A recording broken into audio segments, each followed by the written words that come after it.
आजिर सांबादिक सम्मेलन को समस्त को स्वागत करुच्ची।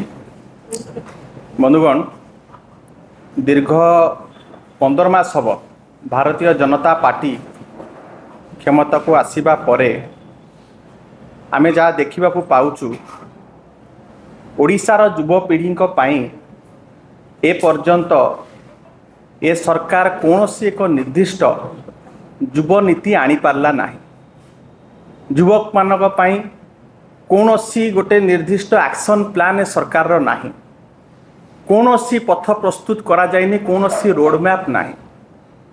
युवक आज बेकारी बेरोजगार रे पूरा बेहाल, बेकारी बेरोजगारी आज चरम सीमार एवं ए बेकारी बेरोजगारी पाई आज ओडिशा पंजाब रास्तार उड़ता पंजाब रास्तार पंजाब आपण मैंने जानी सबुठारु पंजाब बड़ समस्या है युवक माने निशाग्रस्त।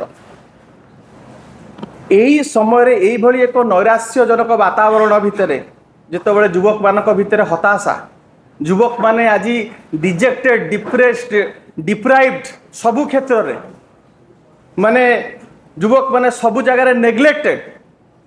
यही समय रे गोटे दिशाहीन गण दौड़ आज करा जाइछि एवं मरीचिका पछरे दौड़िबा जा ये आज जो गण दौड़ होइछि ये ठीक सही भलिया। एवं हास्यास्पद कथा हला बंधुगण, आर स्लोगान दिया हैतला निशा मुक्त भारत एवं आपण मानक मु देखिबा को चाहे माननीय मुख्यमंत्री मध्य गोटे जर्सी उन्मोचन करिसंती जो थरे लिखा है निशा मुक्त भारत। दुख परितापर विषय एवं टाइमिंगटा देखंतु एवं भारतीय जनता पार्टी कोबली भाव में डबल स्टैंडर्ड। पहर दिन जर्सी उन्मोचन होती, आज गण दौड़ होती, गत काली सरकार अनुमति देइचंती खोलिबो 70टी मद दुकान। ये मद दुकान कोठी खोलिबो? पूर्व सरकार जोठी जोठी बंद करथिले सबु शिक्षा अनुष्ठान रे, शिक्षा अनुष्ठान पाखे जो मद दुकान थिला ताकू बंद करा जायथिला। धार्मिक अनुष्ठान मंदिर पाखे जो सब बंद करा जायथिला। ये सरकार कहउचंती निशा मुक्त भारत पई आमे गण दौड़ करूचु, 70टा मद दुकान खोलिबा पई कि ये व्यवस्था करिसंती। युवक मानक आज ये माने पथभ्रष्ट करूचंती। युवक माने आज संपूर्ण भाव में अवसाद भितर को गलेनी। जहाँ प्रतिश्रुति देइथिले कौन सी प्रतिश्रुति आज पालन करि नाहंती। कहउचंती फिट इंडिया। युवक माने आज मेंटली डिप्रेस्ड, आज फाइनेंशियल कंडीशन युवक मानकर अत्यंत संगीन। युवक माने फिजिकली फिट केमती रहिबे? फिजिकली फिट को माने अछंती? फिट किए? भारतीय जनता पार्टी जो बड़ बड़ पंडा माने अछंती, जो बड़ बड़ नेता माने अछंती, ताकर कर्मी माने अछंती, जो कुजी नेता आजिकल सब बाहर किना ब्लॉक पाखे बुलुचंती, से माने फिट। प्रतिश्रुति आज प्रतारणा रे परिणत होइछि। 15 मास भितर 15टी परीक्षा महाविभ्राट आज घटिछि। आपण माने लक्ष्य करिथिबे से आरआई अमीन ठारू आरंभ करी, से सब इन्स्पेक्टर एक्साइज ठारू आरंभ करी, आईसीडीएस सुपरवाइजर ठू आरंभ करी, से Odisha civil service exam OTT सबुठरे महाविभ्राट। 2 वर्ष भितर 1.5 लाख चाकरी देवे कही डिंडीम पिटुचंती 57,000 चाकरी कुआडे आमे दे सारूनु। मुझे सरकार को आह्वान देवाक चाहे, दम अच्छी श्वेतपत्र जारी करंतु। केते नोटिफिकेशन आपण समय होईची? पूर्व सरकार समय आमर प्रिय पूर्वतन मुख्यमंत्री नवीन पट्टनायक जाऊ निजुक्ति प्रक्रिया को शेष पर्यायर नहीं कि पहुंचाई ताकू आज तमे खाली फोटो नाम परिवर्तन करी बड़ बड़ इवेंट करी तमे निजुक्ति पत्र बांटिकी बाहा नवा को चेष्टा करुच। 16 लाख कोटी टकार इन्वेस्टमेंट ओडिशा रे आसीबो। आमे देखुचु ग्राउंडिंग हैला 0। सिंगापुर जाई मुख्यमंत्री कहले 16 लाख कोटी टका आसुची। केते इन्वेस्टमेंट आरंभ होई सलानी?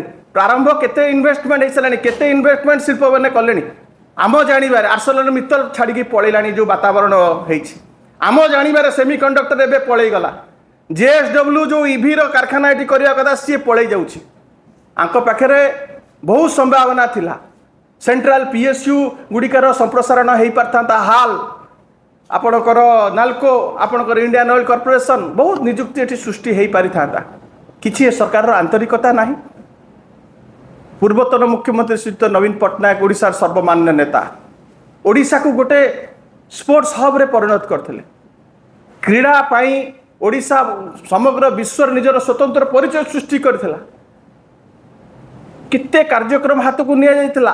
वर्ल्ड कप हॉकी होउथिला 15 मास भितरे क्रीड़ा भित्तिभूमि को एमाने संपूर्ण भाव में भुसुड़े सारे संपूर्ण भाव में रुग्ण कर सारे। क्रीड़ा क्षेत्र में जो भली भाव में आम सब कार्य करूँ प्रत्यक्ष परोक्ष बहुत निजुक्ति सृष्टि भी होता सेठी आज सब युवक मैंने हाथ बांधिकिना बस। पर्यटन शिल्प क्षेत्र में आमर प्रिय नेता स्लोगान देइथिले Odisha India's best kept secret. से सीक्रेट को देखिबा पाई से ओडिशार प्राकृतिक सौंदर्य को देखिबा पाई भारत नुह समग्र विश्व पर्यटक माने आसुथिले देखिबा पाई जे ओडिशा रे कौन कौन अच्छी एवं पर्यटन शिल्प जो भली भाव में आमर बढ़ी युवती माने रोजगारक्षम होते आमर अर्थनीति चलचंचल होता।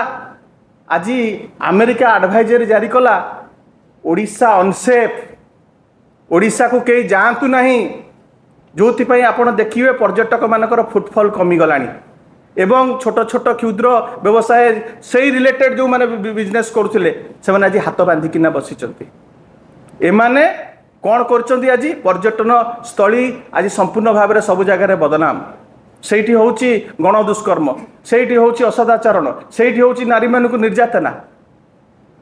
मुझे कही रखा को चाहे प्रतिश्रुति आज तुम प्रतारणा परिणत करिच।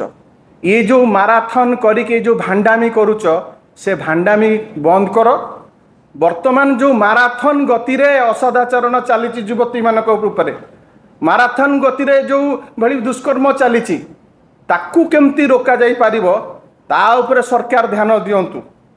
मुझे सरकार को चेतावनी देवा को चाहे आगामी दिन में विजु युव जनता दल करने को जाऊँगी ओडिशा रे सबुठारु बड़ आमे गोटे युवक मानकर गोटे बेकारी सम्मिलन आमे करिबा युवक मानक जनइबा।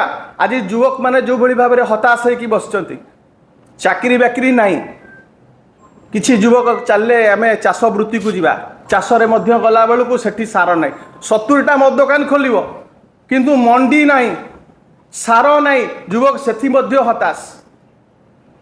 युवती मानक पाई कि जो गोटे वैप्लविक कार्यक्रम हाथ को निया 70 लाख महिला को जो आपण माने जानिचती मिशन शक्ति रे ताकू सशक्तिकरण पाई कि बहुत कार्यक्रम हाथ नेतला सेठी मध्य आज सेमाने भी बेकार सबु जगार गोटे असंतोषर बन्ही गोटे निया सब जगार जलुची। मुझे सरकार को चेतावनी देवा चाहे बेकारी युवक सम्मिलन करा जो प्रतिश्रुति देकी तमे सरकार को आसीच तमे भावुच आमे खाली यही जो होर्डिंग मारी देकी यही जो प्रचार धर्मी नारे माने चली खाली प्रचार करवा प्रचार सर्वस्व राजनीति करिए बोली माने भावुचन आमे खसी जीवा सेटा तांको संपूर्ण भाव में एक्सपोज करा जिवो एवं युवक युवती मानक जणै दिया जीवो मैनिफेस्टो रे कौन लिखिथिल आज करिच कौन जेते पर्यंत तमे तम प्रतिश्रुति पालन न करिच नेता मंत्री को मुझे चेतावनी देवा चाहूँगी बेकारी युवक जितेबाला मातिबे तमे घर बाहरी पारिबो नै ये परिस्थिति आगु हवाक जाऊँगी एवं सेथिपाई सरकार सचेतन रुहतु। जो प्रतिश्रुति देइथिले विशेष करी आज युवक माने जो हताशा और निराशा वातावरण दे गति कर सरकार तांको मुक्ति दिंतु एथिपाई आजिकार साम्बादिक सम्मेलन कराइला।